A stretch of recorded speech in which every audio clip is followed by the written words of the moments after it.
Hello नमस्कार, आप सभी का स्वागत है। तो वीडियो नंबर 1 में आपका स्वागत है। आज रेलवे ग्रुप एनटीपीसी और आदि परीक्षाओं के लिए हम महत्वपूर्ण प्रश्नों की श्रृंखला और शुरू से शुरुआत करने जा रहे हैं। तो आपने पूरी वीडियो को एंड तक बने रहना है ताकि हर एक क्वेश्चन आप सीख सकें इस वीडियो के माध्यम से। तो चलिए वीडियो को शुरू करते हैं।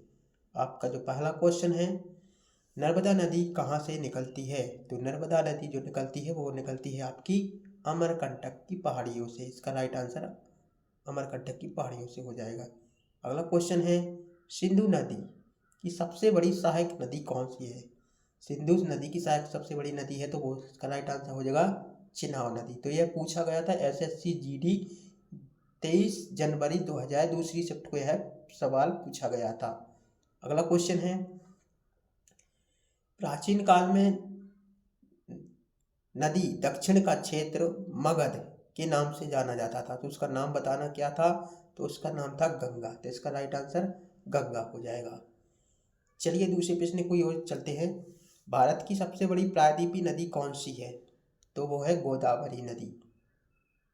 अगला क्वेश्चन है, तापी नदी का बेसिन डैश राज्य में फैला हुआ है? तो इसका राइट आंसर हो जाएगा महाराष्ट्र। चलिए, अलकनंदा नदी भारत में भागीरथी नदी कहाँ मिलती है? तो इसका राइट आंसर होगा ये मिलती है आपकी देवप्रयाग में। पश्चिम घाट से निकलने वाली नदी कौन सी है? तो पश्चिम घाट से निकलने वाली नदी का नाम है, उसका नाम है मांडवी नदी। अगला क्वेश्चन है, गोदावरी नदी की एक सहायक नदी है, तो कौन सी सहायक नदी है? तो वह है इंद्रावती नदी। अगला है, भारत की कौन सी नदी बंगाल की खाड़ी में जाकर गिरती है? तो वो गिरती है आपकी गोदावरी नदी। इसका राइट आंसर हो जाएगा। अगला क्वेश्चन है, बराक नदी की सहायक नदियां कौन सी है? तो बराक नदी की जो सहायक नदियां है सोगाई, लोंगाई और जिरी, ये उसकी सहायक नदियां हैं। अगला क्वेश्चन है, त्र्यंबकेश्वर किस नदी का उद्गम स्थल है? त्र्यंबकेश्वर किस नदी का उद्गम स्थल है? तो इसका राइट आंसर हो जाएगा गोदावरी। अगला क्वेश्चन है, मूसी नदी किसकी सहायक नदी है? तो जो मूसी नदी है वो कृष्णा नदी की सहायक नदियां है। अगला, कौन सी नदी जबलपुर के निकट धुआंधार जलप्रपात का निर्माण करती है? तो इसका राइट आंसर हो जाएगा नर्मदा। अगला क्वेश्चन है, कौन सी नदी द्रोणी उड़ीसा में स्थित है? तो यह नदी है आपकी महानदी।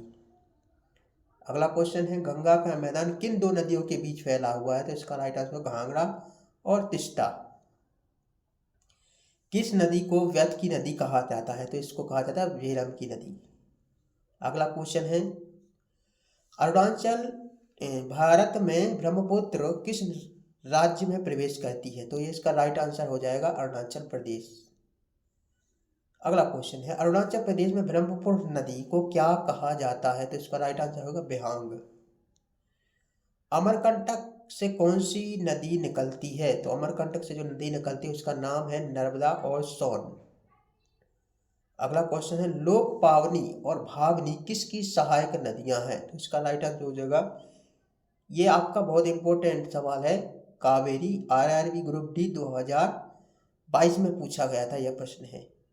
अगला क्वेश्चन है, वह एकमात्र नदी कौन सी है जो राजस्थान के पश्चिम में बहती है? तो इसका राइट आंसर हो जाएगा लूनी। आरआरबी ग्रुप डी में पूछा गया यह प्रश्न है। महानदी किस राज्य की सबसे बड़ी नदी है? तो यह नदी है ओडिशा।